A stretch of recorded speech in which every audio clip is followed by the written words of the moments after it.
Once, something happened that I never expected. I took my husband to the doctor for his usual checkup, but instead of everything being fine, the doctor said something really serious. Dr. Lawrence looked very serious and told me something shocking about my husband. I felt really scared and couldn't believe what I was hearing. My husband, who I always looked after when he was sick, was now someone I was afraid of. The doctor even said I might need to keep away from him for my own safety. This made me feel really anxious and frightened. Hi, I'm Betty Frieden, and I've spent the last decade working at a big pharmaceutical company. It's like a second home to me, a place where I feel comfortable and like I belong. Even though I'm 50, I still work full-time, and my coworkers really respect me for it. Not many people my age are still working, but I've always enjoyed it. I think part of the reason I'm so dedicated to my job is because I didn't get married until 4 years ago. My boss, Gerald, and I are close, maybe because we're both single. Once he jokingly asked if I was ever going to tie the knot, but I knew he was just teasing. Around that time, I was seeing Richard secretly, who later became my husband. Richard's a bit older, was married before, and like me, he didn't want kids. We met through a matchmaking service for people looking for companionship in their later years. We decided to keep our relationship a secret, not telling anyone about our plans, even though our boss joked about marriage. Eventually, Richard and I quietly got married without any big ceremony, just signing papers at City Hall. I was surprised by how simple it all was, but I was really looking forward to our life together. But then, with Dr. Lawrence's worrying advice, I had to rethink everything. My caring feelings for my sick husband were now mixed up with fear and doubt. Dr. Lawrence's words kept playing in my head, telling me I needed to do something to stay safe. Standing there, trying to understand what was happening, I realized I had to make a decision, and quickly. Suddenly, the life I knew and the future I imagined felt uncertain. I'm LA, and my husband Richard works at a factory. Honestly, I make more money than he does. Richard got his job right after high school. As for me, I grew up in an orphanage and always wanted to be independent. That's why I didn't want to quit my job at the pharmaceutical company after we got married. I loved my job too much. When Richard and I got married, I told my manager Gerald right away. He congratulated me, but I could tell he had mixed feelings. Maybe he felt a bit lonely because his single buddy got married first. I tried joking with him about it, but he didn't seem to want to talk about it, so I dropped it. Despite Gerald's reaction, I was really happy about starting this new chapter with Richard. I imagined all the great things our future would bring. But reality wasn't as bright as I'd hoped. Life as newlyweds was pretty ordinary. Not much changed for me. I kept working, and the biggest change was moving to a more rural area and driving instead of taking the bus. Richard and I shared my old car because he didn't have one. About a year into our marriage, things started to get tough. Richard started showing signs of being depressed. He seemed different, barely eating breakfast, lost in thought, and even mixing up simple things like condiments. His clothes didn't match, and he became quieter both at work and at home. While I always admired Richard's quiet strength, his silence became too much, making it feel like I was living alone. This loneliness crept up on me as I noticed these small but important changes in him. I realized that Richard might be struggling with a mental health issue. Watching someone you care about struggle without knowing how to help is really tough. So I took Richard to a clinic that focuses on both mind and body health, where he was diagnosed with depression. I had a basic understanding of depression, but hearing the diagnosis made everything feel a bit darker. The doctor explained that the best way to deal with depression is to address its main cause directly. Finding the exact cause of Richard's depression was tough. He had been working at the same factory for years without any problems, and nothing major had changed in his job. If anything, I worried that maybe our marriage had something to do with it. But when we talked to the doctor, I told him we were happy together and couldn't see any obvious problems at home that might have caused Richard's depression. The doctor told us to come back if we noticed any changes or had any ideas about what might be causing it. But even after several visits to the clinic, we couldn't figure out why Richard was feeling so down. As time went on, his depression just got worse. On his worst days, he could hardly get out of bed. Sometimes he'd have headaches, or he'd call in sick to work. His appetite disappeared, and he noticeably lost weight. Eventually, he couldn't keep working and had to quit his job. Richard felt really guilty about relying on me financially, but I told him I was okay with it. My main concern was his health. It was hard to see him struggling so much, and I worried about him constantly, especially when I was at work. There was a scary moment when he got lost while out, which made me worry he might not just be dealing with depression, but maybe dementia too. This idea added to my stress. When coworkers asked how things were going, I had to admit that Richard wasn't getting better. Watching someone you love suffer so much without knowing how to help is really tough. One day, Gerald noticed I looked exhausted and gave me an energy drink. Drinking it made me feel a bit better, and I was touched by his support. He reminded me that we're all in this together, and his words nearly made me cry. With everything going on with Richard, I hadn't realized how much stress I'd been carrying. I realized I had to hold myself together, or I might fall apart too. So I focused on my work, trying to keep some normalcy in our lives. A year passed, and things with Richard didn't get better. They actually got worse. As our third wedding anniversary neared, I couldn't see any hope for his condition. Then one morning, I noticed our car was missing. I checked again, but it was definitely gone. Since Richard's diagnosis, I was the only one who drove it, and I hadn't used it since the day before, so it should have been at home. Worried, I asked Richard if he knew anything about where the car might be. He casually mentioned he thought it was there when he got home yesterday. I remembered he had gone out for a bit while I was at work. The doctor had suggested he try walking or jogging to help him cope. If the car was there when he came back, it must have disappeared sometime during the night. With the car gone, I had no choice but to use public transport, which made me about 10 minutes late for work. I told Gerald about the missing car, and although he understood it, he was puzzled too. He wondered if Richard might have taken it, but I didn't think so, considering Richard's condition and how he avoided driving since he got sick. It just didn't add up. Despite Richard's memory lapses and mood swings, I couldn't imagine him being behind the missing car. The car mystery added another layer of complexity to our already difficult situation. As soon as I realized the car was gone, I reported it to the police, hoping it would be found soon. But deep down, I worried it might be gone for good. And if that wasn't enough, something else strange happened on the day I was supposed to get my paycheck. I went to the bank and found my personal account was empty. I was shocked. We did have a shared account, which I checked next, only to find it was empty too. I was completely puzzled. Richard and I shared a joint account, but he didn't have access to my personal account, and he didn't know its PIN.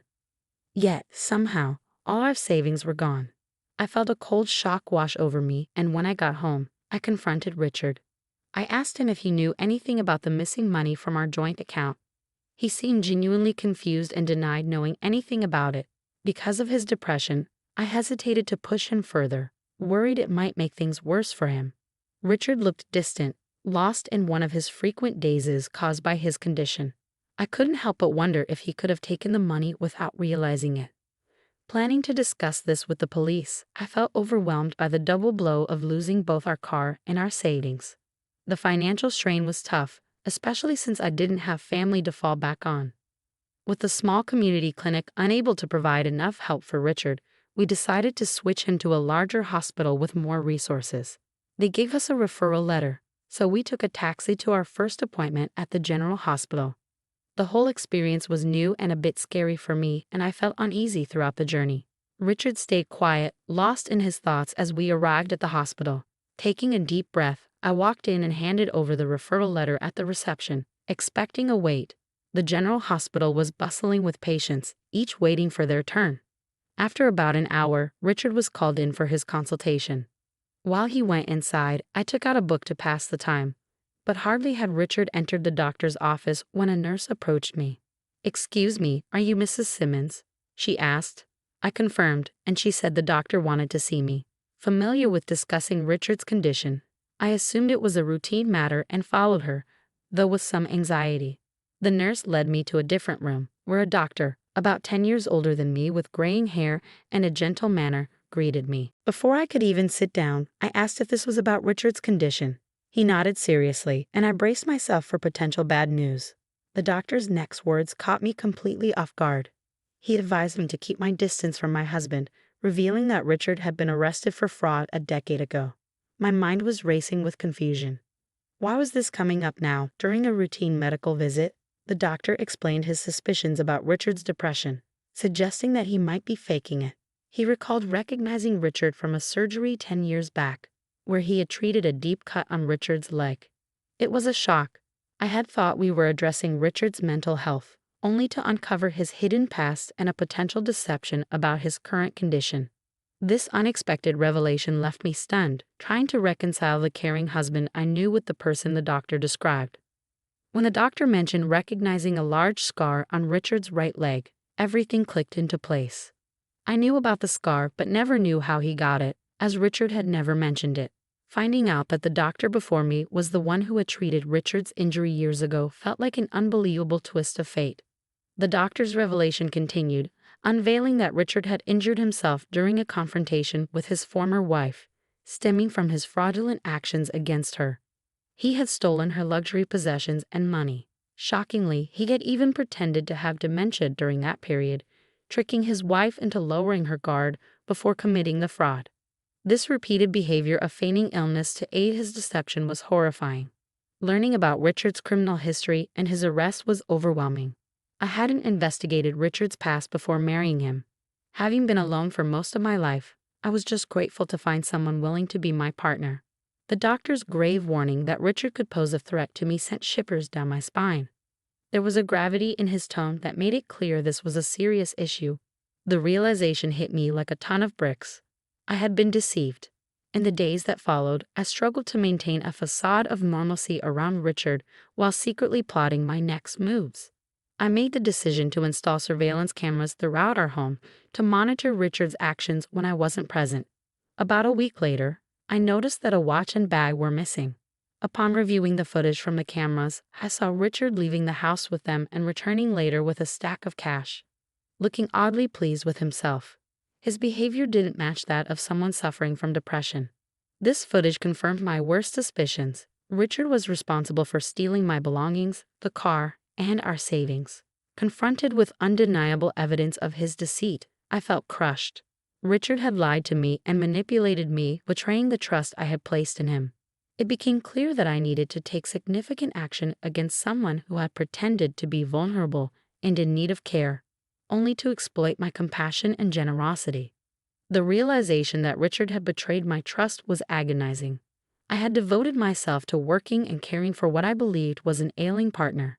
Divorce seemed like too feeble a response to the profound deceit I had endured. It was evident that we needed to go our separate ways. But I desired more than just a mere separation. I wanted Richard to fully grasp the seriousness of his actions and to rectify the harm he had caused. With a heavy heart and tears threatening to spill, I gathered the divorce papers and meticulously completed them with all the necessary details. The next day, feigning normalcy, I informed Richard that I needed to step out briefly. I had already arranged to take a day off from work, explaining the urgency of my situation to my understanding employer, who had granted me the sudden leave. At the police station, I presented my case, displaying the footage I had captured of Richard's deception to the officers. Initially, they seemed hesitant to take action based solely on the video evidence. However, after confirming with the pawn shop where Richard had sold the stolen items and tracking down my car being sold as a used vehicle, the evidence against him began to accumulate. It was also discovered that he had illegally accessed my bank accounts, raising suspicions about his purported depression. As the truth came to light, I was flooded with a complex mix of relief and sorrow. The police decided to move swiftly given Richard's criminal history, and they prepared to arrest him. Upon returning home with the officers in the early afternoon, I found Richard there, visibly taken aback by my unexpected return and the presence of the police. Despite the divorce papers clutched in my hand, his focus remained on the officers as one of them announced his arrest for fraud. Richard attempted to protest, citing his depression as a defense, but I knew better. The doctor from the general hospital had already cast doubt on the legitimacy of his claims regarding his mental health condition. In that pivotal moment, as the weight of both the legal repercussions and the dissolution of our marriage settled on him, Richard's facade began to crumble. Choosing this course of action was agonizing but essential to safeguard myself and pursue justice for the betrayal and manipulation I had endured. At the police station, my sudden eruption of emotion caught even the officers off guard, but it seemed to finally pierce through Richard's veneer of composure. As the police placed him in handcuffs, Richard's facade of defiance cracked. He appeared defeated, his bravado replaced by frustration as he was escorted away. Observing the scene unfold, I felt strangely detached, as though I were watching the unraveling of someone else's life. Since the doctor's sobering warning, reality had felt distorted. Yet here I stood, confronting the stark truth of my circumstances, determined to forge ahead from the chaos Richard had wrought. Witnessing Richard being escorted away by the police felt surreal, akin to a scene from a dream. This moment marked a significant turning point, offering a glimpse of a return to the life I had known before the tumult of marriage consumed it.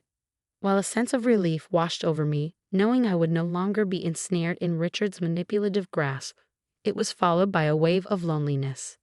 After waiting over 47 years to marry, the prospect of solitude once again loomed over my newfound liberation. 2 months later, our divorce was officially finalized. The process had been slightly delayed due to Richard's arrest, but as everything became official, my emotions had settled, allowing me to reflect on our shared history with clarity. Richard's future was uncertain, facing imprisonment for his second offense. I could only hope that this experience would prompt him to genuinely reconsider his choices. In the aftermath of our marriage, which had disintegrated into nothing more than a disillusioning memory, I found myself contemplating my next steps during a simple lunch at work. It was then that my boss, Gerald, approached, casually making a remark as he joined me with his store-bought hot dog lunch. "I think you'd be just fine if you were with me," he said, almost casually. His words caught me off guard, and it took a moment for their full weight to sink in, leaving me momentarily flustered. "Yes, I'm serious," he added, noticing my hesitation, his tone smooth yet sincere. I was left speechless, my lunch momentarily forgotten, as I processed his proposition. Gerald then returned to work, leaving me to mull over his unexpected offer. In the days that followed, the thought of a romantic relationship with Gerald hadn't crossed my mind, yet I couldn't ignore the care and stability he had consistently shown me. His dependable presence and responsible demeanor suddenly seemed to shine in a new light. Despite my initial surprise as I continued eating, the possibilities Gerald had introduced began to take root, hinting at a future I hadn't dared to consider until now. The idea of inviting Gerald out for a meal after work ignited a warmth within me, sparking a glimmer of hope for what lay ahead. Perhaps this was the perfect moment to embark on a fresh journey, exploring the potential for happiness and companionship once again. Stepping out of my comfort zone and into a new beginning with someone who had always been kind and supportive felt both exhilarating and reassuring. Tonight, I resolved, could mark the beginning of something wonderful and new.